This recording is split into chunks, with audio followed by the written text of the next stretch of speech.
여러분 안녕하십니까? 뉴스 시작합니다. 윤석열 대통령에 대한 탄핵 심판 선고일이 오는 4일로 잡혔습니다. 취재기자 연결해서 자세히 알아보겠습니다. 송태희 기자. 네. 탄핵 심판 선고일이 드디어 잡혔다고요? 그렇습니다. 헌법재판소가 대통령 윤석열 탄핵 사건에 대한 선고가 4일 오전 11시 대심판정에서 있을 예정이라고 밝혔습니다. 헌재가 탄핵 심판 선고일이 4일 오전 11시로 지정됐다고 밝혔습니다.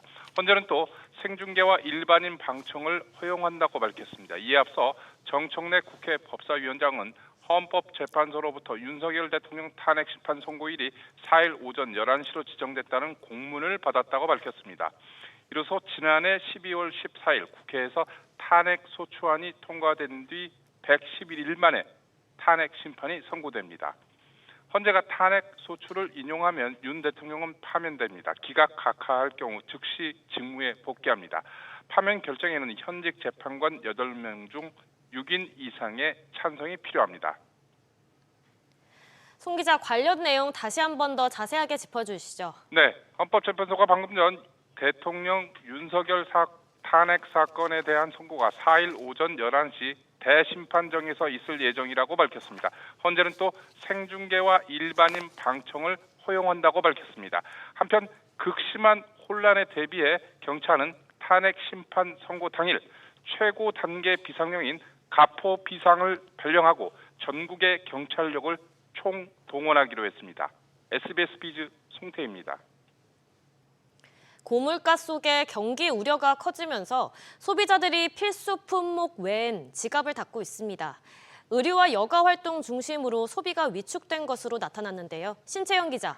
네, 신채원입니다. 의류와 여가 소비가 줄었다고요? 네, 통계청에 따르면 지난 2월 의류 등의 준내구재 소매 판매액 지수가 한 달 새 1.7% 감소하며 2달 연속 줄었습니다. 특히 신발과 가방 소비가 8.7% 감소로 크게 줄었고 화장품 소비도 감소했습니다. 공연 관람을 포함한 오락과 취미, 운동용품 소비도 한 달 새 6.5% 줄어 11년 만에 가장 큰 감소율을 기록했습니다. 나들이와 외식도 줄면서 숙박과 음식점업 생산은 한 달 새 3% 감소했습니다. 의류나 취미 관련해서는 소비를 줄일 수 있다지만 식품은 필수적이잖아요. 그런데 이마저도 줄였다고요? 네, 그렇습니다. 지난 2월 음식료품 소비는 한 달 새 6.3% 줄었습니다. 지난해 10월부터 5개월 연속 감소세인데요. 식품을 중심으로 물가 부담이 갈수록 커지고 있는 영향으로 보입니다. 오늘부터 맥주와 라면 등 먹거리 가격이 줄줄이 오르는데요. 오비맥주는 카스와 한맥 등 주요 제품의 공장 출고가를 평균 2.9% 인상하고요. 오뚜기도 진라면 등 16개 제품의 출고가를 평균 7.5% 올립니다. 버거킹과 맥도날드에 이어 노브랜드버거와 롯데리아도 이달부터 가격 인상 대열에 합류합니다. 저가 커피 브랜드인 메가커피도 이달 말 200원에서 300원 인상하는 가운데 물가 부담 속에 소비 위축도 지속될 전망입니다. SBS 비즈 신채원입니다. 은행과 증권사 등이 퇴직연금 시장 점유율을 높이기 위해 치열한 경쟁을 벌이고 있습니다. 다른 금융사 고객을 빼앗는 이른바 제로섬 게임이 한창인데요. 이처럼 과도한 경쟁으로 가장 큰 피해를 보는 것은 결국 퇴직연금 가입자인 근로자라는 우려도 나옵니다. 엄하은 기자. 네, 엄하은입니다. 퇴직연금을 옮길 때 주의해야 할 점이 있다고요? 네, 확정기형인 DC형 가입 근로자는 계약 이전 시 적용되는 중도해지 이율에 따라 손실을 볼 수 있다는 점을 명심해야 합니다.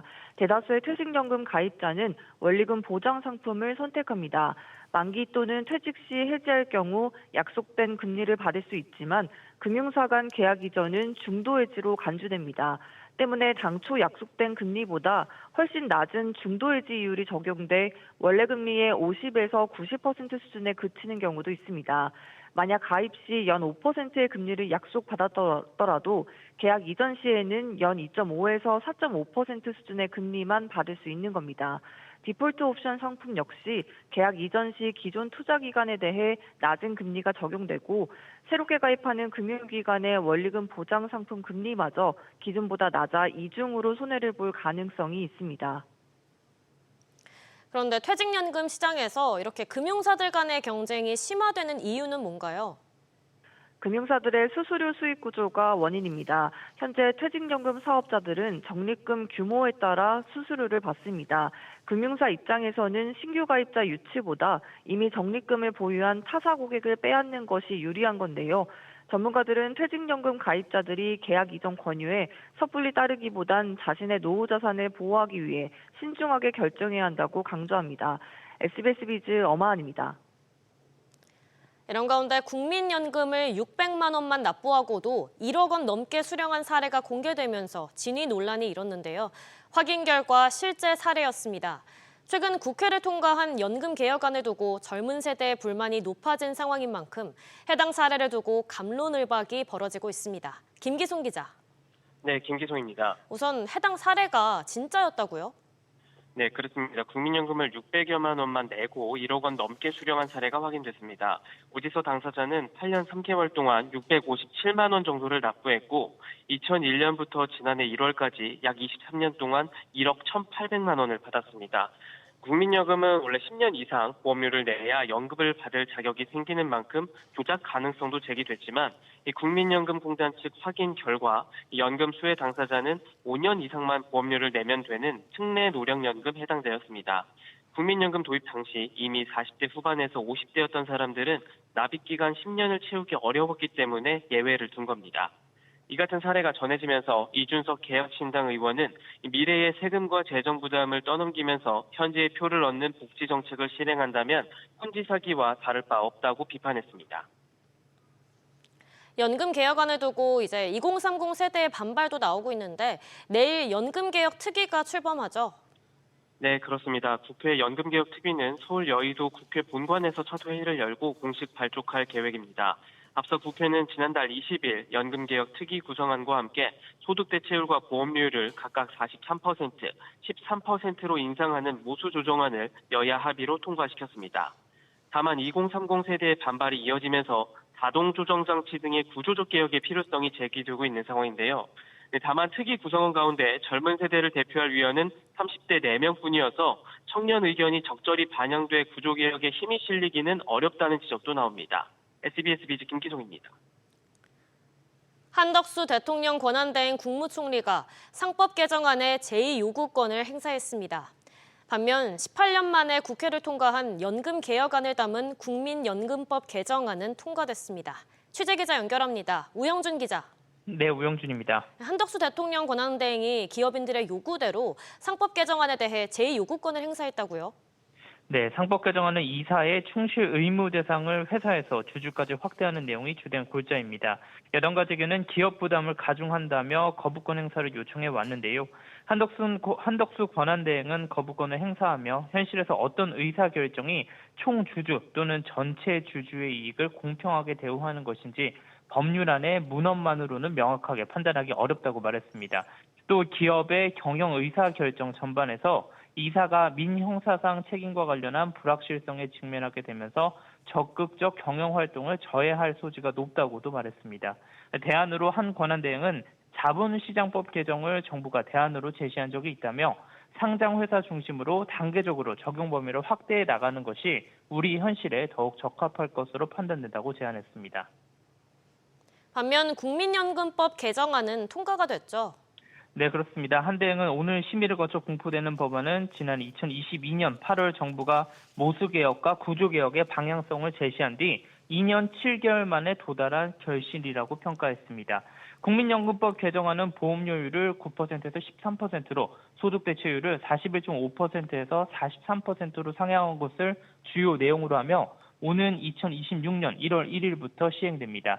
이번 모수개혁과 관련한 청년층 반발에 대해선 청년층을 포함해 각계각층의 목소리에 더 귀를 기울이겠다고 밝혔습니다. 그러면서 지난주 국회에서는 구조개혁 등을 논의하기 위한 연금개혁 특별위원회를 구성했다며 정부도 적극 참여하고 협력하겠다고 약속했습니다. 한편 한 권한대행은 더불어민주당이 최후 통첩한 마은혁 헌법재판관 후보자 임명에 대해선 언급하지 않았습니다. SBS 비즈 우영준입니다. 이처럼 거부권이 행사된 상법 개정안을 두고 야권은 하나그룹의 경영권 승계와도 엮으면서 거듭 공포돼야 한다고 주장했습니다. 그럼에도 한대행이 거부권 행사를 한 건데 야권은 반발하고 있고 경영계는 환영의 뜻을 나타냈습니다. 류정현 기자. 네, 유정현입니다. 이재명 대표가 상법 개정안과 관련해서 어제 한화의 경영권 승계를 거론했죠. 그렇습니다. 이 대표는 어제 오후 7시 자신의 소셜미디어에 최근 어떤 상장사의 유상증자로 하루 만에 주가가 13% 하락해 많은 투자자가 손실을 입었다며 모 회사 주가도 12% 넘게 하락했다고 밝혔습니다. 한화 에어로스페이스와 주 하나를 거론한 건데요. 어제 오후 김승현 하나그룹 회장이 자신의 새 아들에게 주 하나 지분을 증여하면서 경영권 승계 작업을 마무리했는데 이걸 지적했습니다. 이 대표는 낮아진 주가로 증여세를 절감하게 될 가능성이 크다며 하나 에어로스페이스가 하나 에너지에 지분 매매 대가로 지급한 돈이 증여세의 재원이 될 거란 추측도 있다고 언급했습니다. 또 이러니 자본시장을 현금 인출기로 쓴다는 주주들의 비판에도 할 말이 없는 거라며 정부의 상법 개정안 거부를 비판했습니다. 이처럼 거부권이 행사되고 나서 야당과 재계의 반응이 크게 엇갈리겠어요. 그렇습니다. 박찬대 더불어민주당 원내대표 등 민주당 의원들이 현재 서울 종로구 삼청동 총리공관 앞에 모여 상법 개정안 거부권 행사를 규탄하고 나섰고요. 민주당을 비롯해 조국혁신당, 사회민주당 등 야3당 의원들이 성명을 내고 소액주주와 국민의 권리를 무참히 짓밟는 폭거라며 거부권 철회를 요구했습니다. 반면 경영계는 안도의 한숨을 내쉬었습니다. 대한상공회의소, 한국경제인협회 등 8개 경제단체는 오전 입장문을 내고 이번 결정을 다행스럽게 평가한다며 자본시장법 개정을 통한 핀셋 처방이 일반 주주를 보호하는 데 효과적이라고 설명했습니다. 그러면서 앞으로 주주가치 제고를 위한 자본시장법 개정 논의에 참여하겠다고 언급했습니다. SBS 비즈 유정현입니다. 지난달 우리나라의 수출이 1년 전보다 3% 넘게 늘어난 것으로 집계됐습니다. 이에 따라 무역 수지도 50억 달러 가까운 흑자를 기록했는데요. 자세히 알아보겠습니다. 김한진 기자. 네, 김한진입니다. 지난달 수출 실적이 구체적으로 어떻게 나왔나요? 네, 산업통상자원부에 따르면 3월 수출액은 582억 8천만 달러를 기록했습니다. 지난해 같은 기간보다 3.1% 늘어난 수치로 역대 3월 수출액 중 두 번째로 큰 규모인데요. 이로써 전년 대비 수출 증가세는 2월에 이어 2달 연속 이어가게 됐습니다. 15대 주력 수출 품목 중 7개 수출이 늘었는데요. IT 관련 모든 품목의 수출이 지난해 7월 이후 8개월 만에 증가세를 기록한 것이 눈에 띕니다. 특히 반도체 수출이 131억 달러로 지난해보다 11.9% 늘었는데 HBM과 DDR5 등 고부가 메모리 수출이 큰 폭으로 늘면서 한 달 만에 마이너스를 벗어났습니다. 같은 기간 자동차 수출은 1.2% 늘어난 62억 달러를 기록했는데 전기차 수출은 줄었지만 하이브리드와 내연기관 차량 수출이 늘며 성장 흐름을 이어갔습니다. 선박 수출은 51.6% 급증한 32억 달러로 2023년 12월 이후 15개월 만에 가장 많았습니다. 무역 수지 흑자폭은 얼마나 되나요? 네, 지난달 수입액이 1년 전보다 2.3% 늘어난 533억 달러로 집계되면서 수출에서 수입을 뺀 무역 수지는 49억 8천만 달러 흑자를 기록했습니다. 2023년 6월 이후 19개월 연속 흑자 행진 끝에 올해 1월 적자로 돌아섰다가 지난달과 이번 달 연속으로 흑자를 내며 성장 흐름을 이어가게 됐습니다. SBS 비즈 김한진입니다. 그렇지만 향후 우리나라의 수출 전망은 다소 불안정한데요. 트럼프 대통령의 상호 관세 발표가 임박했습니다. 누가 관세 폭탄을 맞을지가 초미의 관심사인데요. 세부 내용 발표에 앞서 미국 정부는 우리나라의 무역 장벽을 지적했습니다. 김성훈 기자. 네, 김성훈입니다. 먼저 상호 관세 발표 시간이 나왔나요? 네, 아직 정확한 시간은 나오지 않았습니다. 트럼프 대통령은 미 동부 시간으로 1일 밤이나 2일의 세부 사항을 알게 될 것이라고만 말했습니다. 우리 시간으로는 내일 오전이 될 텐데요. 트럼프 대통령은 상대국이 미국에 부과하는 만큼 상호 관세를 부과할 것이라면서도 관세율이 어떤 경우에는 상당히 낮을 수도 있다고 말했습니다. 이에 앞서 백악관은 미국을 불공정하게 대우하는 국가는 예외 없이 상호 관세를 막게 될 것이라고 밝혔는데요. 트럼프 대통령이 몇 가지 안을 들여다본 뒤 최종 결정을 내릴 것이라고 설명했습니다. 한편 트럼프 대통령은 대미 투자자 지원 관련 행정명령에 서명하면서 반도체 지원법과 관련해 전임 행정부보다 훨씬 나은 합의를 협상할 것이라며 보조금 지급과 관련한 재협상을 시사했습니다. 그런데 상호 관세 발표를 앞두고 미국 정부가 국가별 무역평가 보고서를 공개했는데 우리 입장에선 상당히 긴장되는 내용들이 담겼다고요. 네, 미국 무역대표부가 매년 3월 말 의회에 제출하는 보고서인데요. 올해는 상호 관세 발표를 앞두고 제출됐기 때문에 관심이 높았는데 한국 관련 내용이 많습니다. 구체적으로 미국 정부는 우리나라의 소고기 수입 원령 제한 조치와 구글과 넷플릭스 등에 대한 네트워크 망 사용료 부과 움직임 등을 무역 장벽으로 꼽았습니다. 또 한국 자동차 시장 접근성 확대가 미국 업계의 우선순위 과제라고 강조했고 배출가스 관련 부품 규제에도 우려를 나타냈습니다. 특히 한국 정부가 국방 절충 교역 프로그램을 통해 외국 방위 기술보다 국내 기술과 제품을 우선시하는 정책을 추진해왔다고 지적했는데요. 절충 교역이 언급된 건 이번이 처음입니다. SBS 비즈 김성훈입니다. 국내 제조업 전반이 미국의 관세 리스크에 노출돼 있다는 조사 결과가 나왔습니다. 대한상공회의소 조사에 따르면 국내 제조기업 10곳 중 6곳은 트럼프발 관세 정책 영향권에 있다고 답했습니다. 영향권에 속한 기업 절반은 미국 수출 기업의 부품과 원자재를 납품하거나 미국의 완제품을 수출하는 기업이었고 업종별로는 배터리가 84%, 자동차와 부품이 81%를 차지했습니다. 다음 소식입니다.